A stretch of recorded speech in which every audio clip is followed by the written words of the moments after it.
Quelle est l'importance de la rencontre d'aujourd'hui entre Netanyahou et Trump et du plan de paix en 21 points? Quelle est l'importance de l'idée qu'il accorderait une amnistie au Hamas? Moment décisif, Israël veut achever la plus longue guerre de son histoire.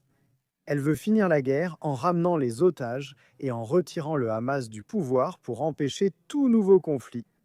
Et donc, c'est vraiment un moment décisif où le Hamas sera mis sous pression pour déposer les armes, libérer tous les otages d'un seul coup et enfin tourner la page de cette guerre.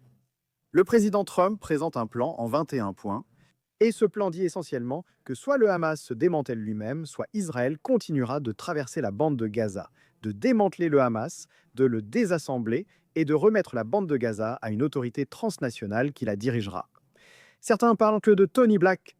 Oui, exactement. C'est ce que nous venions de dire. Mais il y a eu cette discussion sur le fait que, d'accord, n'importe qui peut la diriger. Il suffit simplement de ne pas être le Hamas, le Fatah ou les Iraniens. Ce n'est pas quelqu'un de menaçant. Quelqu'un lui en veut-il vraiment?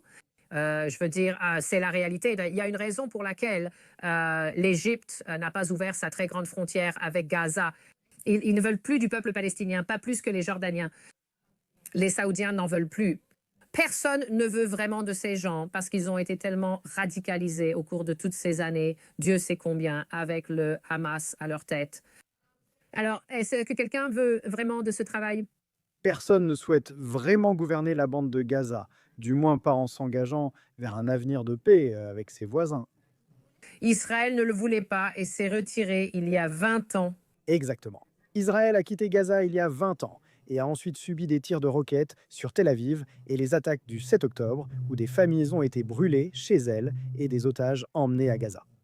Avec la pression croissante sur Israël pour quitter la Cisjordanie, les Israéliens demandent comment garantir que ce qui s'est passé à Gaza ne se reproduira pas en Cisjordanie à plus grande échelle.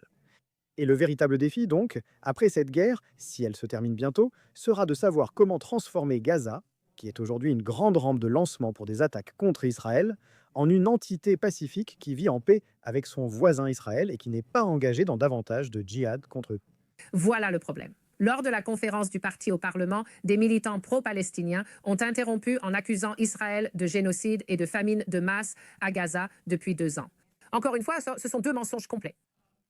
Des mensonges complètement prouvés, mais cela n'empêche pas le gouvernement de reconnaître un État palestinien sur la base de ces mensonges. Mais il n'y a eu aucune condition imposée au Hamas concernant ce qu'il devait faire pour libérer les otages. Je veux dire, on parle vraiment du strict minimum à ce stade, sans même parler de déposer les armes. Mais en réalité, Netanyahou peut-il vraiment atteindre son objectif? Compte tenu des nombreuses critiques, y compris de dirigeants de Tzal et d'autres, au sein de son gouvernement, il a presque éliminé toute la direction du Hamas à Gaza pour atteindre son objectif. Il a éliminé la direction au Qatar. Il a éliminé les personnes qui finançaient cela de différentes manières et leur capacité à les armer en Iran. Il a éliminé le Hezbollah, la plupart de leurs requêtes et leurs directions. Honnêtement, est-ce qu'il a en quelque sorte accompli tout ce qu'il pouvait accomplir à part libérer les otages? Et maintenant, c'est le moment crucial pour que le monde dise au Hamas que la partie est terminée. Vous devez déposer les armes, libérer les otages et mettre fin à cette guerre. La tragédie, c'est que la pression internationale sur Israël pour mettre fin à la guerre donne à Hamas toutes les raisons de continuer la guerre. Je veux dire, les dirigeants du Hamas qualifient la reconnaissance d'un État palestinien inexistant de fruit du 7 octobre. Ils persistent.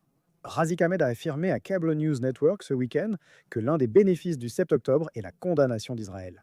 Le Hamas estime qu'il a été justifié. C'est pourquoi il faut désormais exercer une pression sur les États soutenant le Hamas, surtout le Qatar. Julia, le Qatar est le principal propriétaire foncier à Londres, devant la couronne. Il détient aussi le Tchad. Il possède une grande part dans Sainsbury's, l'aéroport d'Heathrow et Claridge's. Nous devons exercer une pression sur eux, sur la dictature islamiste qui soutient le Hamas, pour lui dire que le monde entier exige qu'il lâche aux prises. Cette guerre, Doit. c'est extraordinaire que l'Amérique et le monde aient accepté d'entrer en Afghanistan car ils abritaient Al-Qaïda et Oussama Ben Laden lors de l'attaque du 11 septembre contre New York et le Pentagone. Nous jouons gentiment avec les Qataris alors qu'ils hébergent les dirigeants du Hamas, responsables de l'attaque contre notre seul allié démocratique au Moyen-Orient, Israël. Encore une fois, nous en avons souvent parlé.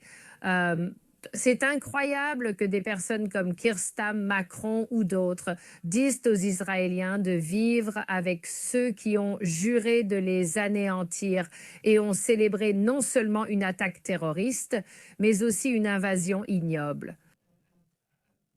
Le viol, le meurtre, la mutilation et les horreurs du 7 octobre que certains continuent de nier malgré toutes les preuves. Quelqu'un est venu ici, c'est évident. Mais l'Occident exige toujours qu'Israël fasse quelque chose que aucun autre gouvernement au monde n'accepterait jamais de faire.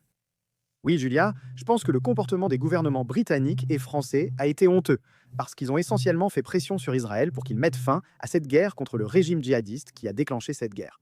Toujours au pouvoir, à seulement quelques centaines de mètres des habitations. Soyons clairs, si la guerre finit avec des otages à Gaza et le Hamas au pouvoir, voici ce qui se passe. Si ce n'est pas la dernière guerre de Gaza, il y en aura d'autres, car le Hamas n'arrêtera pas tant qu'il n'aura pas atteint son but de détruire Israël. Vous savez, Julia, vous avez visité le site du massacre et les gens font une erreur lorsqu'ils considèrent le 7 octobre comme une simple attaque terroriste. Ce n'était pas le cas. C'était le coup d'envoi de ce qui devait être une guerre régionale d'anéantissement contre Israël avec tous les proxys de l'Iran.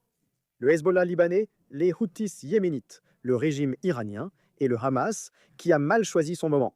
A échoué. Mais c'est ce que le Hamas Prévoyait de faire. N'ignorons pas cette réalité. Qu'avez-vous pensé du discours de votre Premier ministre Benjamin Netanyahou à l'Organisation des Nations Unies? Nous avons eu ce genre de sortie très mise en scène. De nombreuses personnes sont venues dans cette salle de l'Organisation des Nations Unies uniquement pour pouvoir en sortir ouvertement.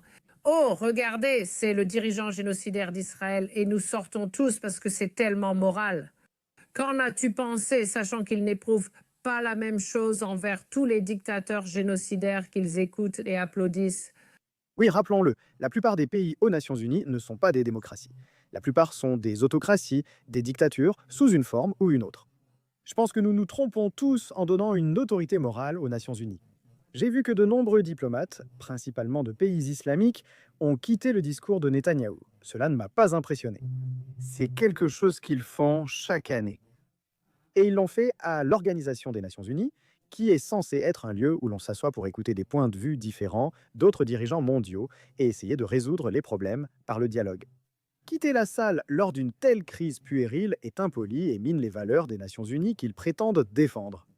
Franck, c'est pathétique. Je suis tout à fait d'accord avec vous. Merci Eilon Levy, porte-parole du gouvernement israélien et animateur du podcast Israel State of Nation.